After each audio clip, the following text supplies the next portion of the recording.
AP రాష్ట్ర రాజకీయాలు ఎప్పుడు కూడా చాలా ఆసక్తికరంగానే ఉంటాయి. ఇటీవల జరిగిన ఎన్నికల అనంతరం కూటమి పార్టీ భారీ విజయాన్ని అందుకోగా వైసీపీ ఘోర పరాజయాన్ని చవిచూసింది. ఇలా వైసీపీకి 11 స్థానాలు మాత్రమే రావడంతో తిరిగి రాష్ట్ర వ్యాప్తంగా పార్టీని బలపరచుకోవడం కోసం ప్రయత్నాలు చేస్తుంది.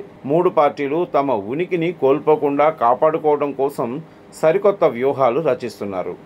ఇదిలా ఉండగా వైసీపీ ఓడిపోవడంతో వైసీపీ పార్టీలో పెద్ద ఎత్తున మార్పులు చోటు చేసుకున్నాయి.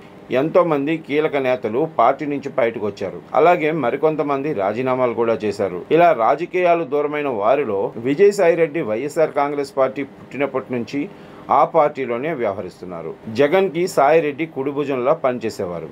అయితే గత ఎన్నికల సమయం నుంచి ఇద్దరి మధ్య కాస్త దూరం పెరిగినట్లు తెలుస్తుంది. జగన్ ఇతర నాయకుల మాటలను విని విజయసాయిరెడ్డిని దూరం పెట్టారు అని విశ్లేషకులు భావిస్తున్నారు.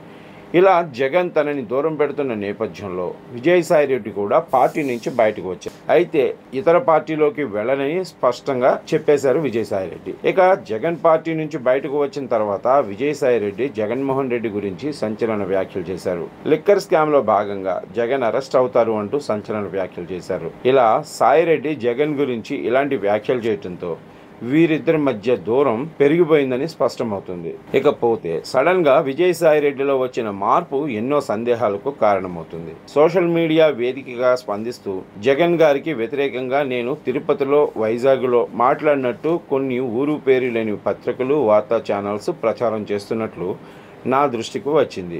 జగన్ గారికి వ్యతిరేకంగా ఆన్ రికార్డ్ కానీ ఆఫ్ రికార్డ్ కానీ నేను మాట్లాడినట్టు ఎక్కడా లేదు. కేవలం కోటరీ కారణంగానే నేను వైసీపీకి దూరమయ్యాను. కానీ జగన్ గారికి వ్యతిరేకంగా ఆయనకు హాని కలిగేలాగా నేను ఎప్పుడూ మాట్లాడను అంటూ